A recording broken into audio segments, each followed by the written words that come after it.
Makeup. It's a multi-billion euro industry and it now has its first ever museum in New York. That's despite the fact that it's had a huge role in arts and society for centuries. We'll take a trip there in a moment, but first I'm joined by British-born, internationally renowned makeup artist and L'Oréal Paris' first ever global makeup director.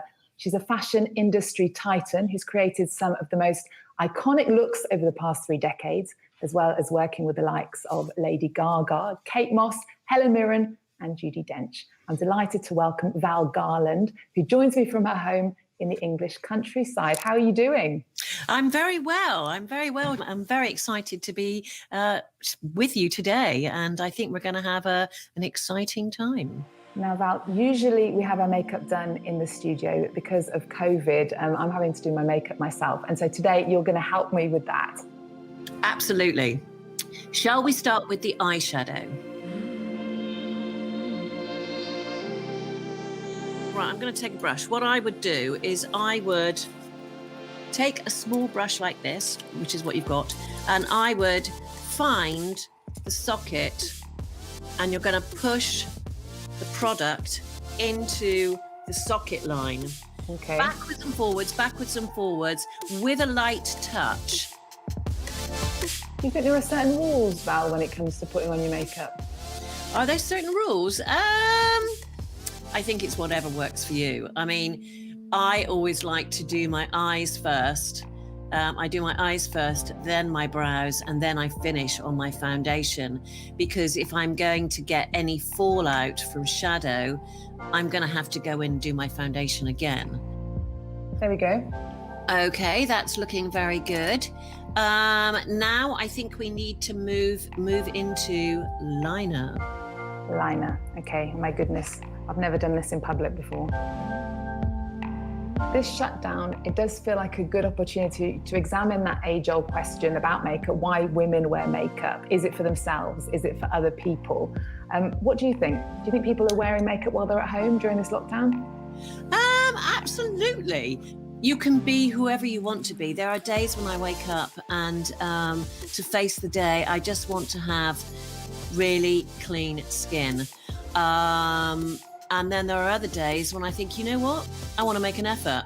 You know, I'm not going to be seeing anyone today, but maybe I'm Zooming, maybe I'm not. Maybe I'm seeing the postman, but I'm going to put on lashes, liner, and maybe a lipstick. I've always wanted to be able to do that flick. I've never been able to do it, so I don't do it. Well, you know, I mean, the thing is, I think, you know, be bold. Or the other thing you can do is, you know, just pop a Post-it note there. Oh, I can't do it that side, you know, and then just draw your line. I can't do it. There we are. That's a good idea. Yeah, Post-it note, credit card, piece of sellotape, draw your line there, and use it diagonally and upwards to, you know, reinforce and clean up the line.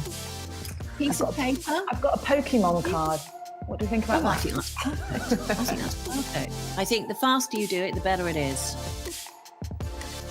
Okay. Wow. Ooh, that looks good, doesn't it? It is good. It's good, isn't it? It's so easy.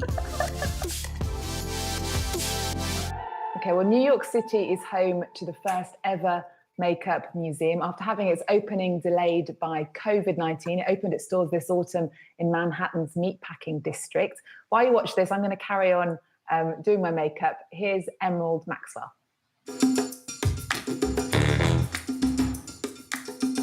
Makeup is a signature. Beauty, Empowerment. Storytelling. Art. Applied by millions of people every day for millennia, cosmetics are part of almost every society on the planet.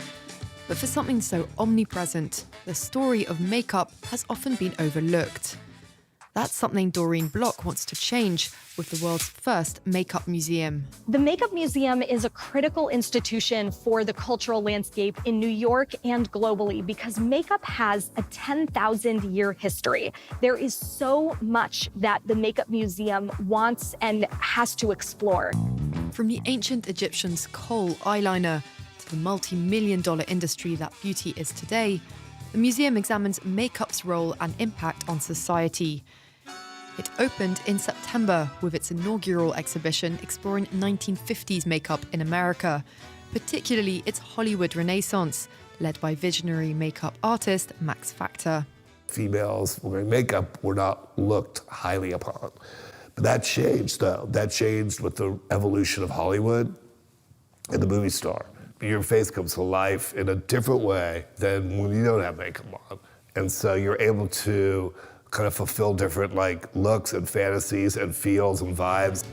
The exhibition includes a tribute to Max Factor, who would match makeup with hair colour in special studio rooms, and displays vintage beauty items, including products used by Marilyn Monroe and Greta Garbo.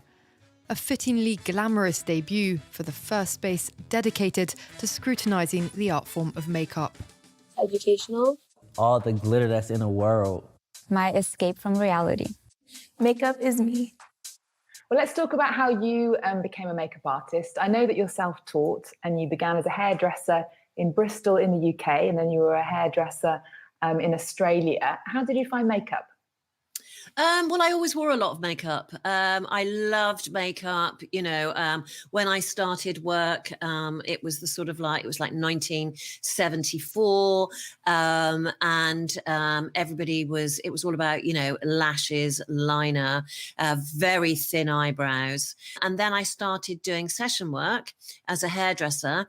And the photographers and fashion directors that I was working with, would say oh, why don't you do the makeup? And I'd be like, oh, no, I'm quite happy doing the hair. I was a bit scared to get into this industry, actually, because it felt so fashion. But one day, the makeup artist didn't turn up, and the photographer sort of said, well, Val, it's about time you did the makeup. And so I started and found that, I had a passion for it. And, that the rest is history. I was very lucky or very fortunate to be working with the likes of Katie England, who's a stylist, and she introduced me to Alexander McQueen and Nick Knight, and then I started working with Lee McQueen. That was an incredible experience. And Val, you've created so many iconic looks and worked with so many artists in your career. Lady Gaga's look for her 2011 Alejandro music video, her look on the Born This Way album cover with her prosthetic cheekbones, the Vivienne Westwood show where you covered models' faces with glitter. You've also worked with recently with Judi Dench and Helen Mirren. You talk about much of it in your book, Validated, but talk to us about one of your most memorable moments. I go into the Vivienne Westwood show rehearsal where we're going to be working out what the makeup is and what the hair is. And Sam McKnight's already talked to Vivienne about what the hair is going to be. I speak to Vivienne and say, so what, who is our muse today? And Vivienne just looks at me and says, horses. Horses. And she doesn't say anything else. She walks off. And then I go back to Sam and say, look, she said horses, what should I do? And so then I just, got on the internet and I started looking at horses' pelts, animal pelts. And so, created this whole sort of makeup look around the idea of markings on the skin. I remember, a few years later talking to her and she sort of said, oh, that show that we did where you had all the animal markings? Well, that's one of my favorite shows, Wow. And you started in the 80s. There was no internet, there was no Instagram, there were no influencers. How has the industry changed in that time? It's changed a lot, and it's really opened up the industry to everyone so that, everyone can see the process. And I think it's made us all as consumers and individuals better at our makeup. It's great to see the future sort of, heroes of makeup coming through. And it's great to see people using makeup as more of an art form. I'm involved in this program called Glow Up, and it's all about looking for Britain's next makeup star. And the looks that these guys are doing, you know, it's not, it's pure art. And there is this shift taking place, as you say, in the beauty industry, sustainability, diversity as well, and inclusivity seem to be at the top of the agenda. For years, hair and makeup products tended to exclude women of colour. Do you think the industry is finally undergoing its own makeover when it comes to this, with the help of makeup artists like Pat McGrath? Absolutely. Pat McGrath, you know, and Rihanna. I think it's about time that we addressed this issue. And I think we are slowly addressing it. I think we do need to do more. The door is open, and we've got to keep it open. We've got to keep, opening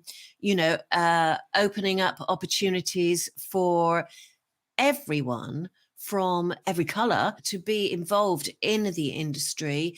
And there needs to be, you know, all products for all races, all colors, all genders. Well, we end every show with our guests' cultural pick of the moment. You've chosen a TV series from Netflix for us. Tell us about it. It's called The Queen's Gambit. It's on Netflix, and it stars Anya Taylor-Joy. And it's about this orphan girl. She's addicted to playing chess, and she wants to be, the greatest chess player in the world. And it's about her journey to get there. And I had the pleasure of working with Anya for W Magazine in 2017 with Paolo Reversi, and she was so sweet and so lovely. And so it was great seeing her, you know, in this program. You know, it's very gripping. I love it. Okay, Val Garland, thank you so much for joining us. It's been a pleasure to chat to you. We're going to leave you guys at home with The Queen's Gambit. See you next time. You've got your gift. And you've got what it costs.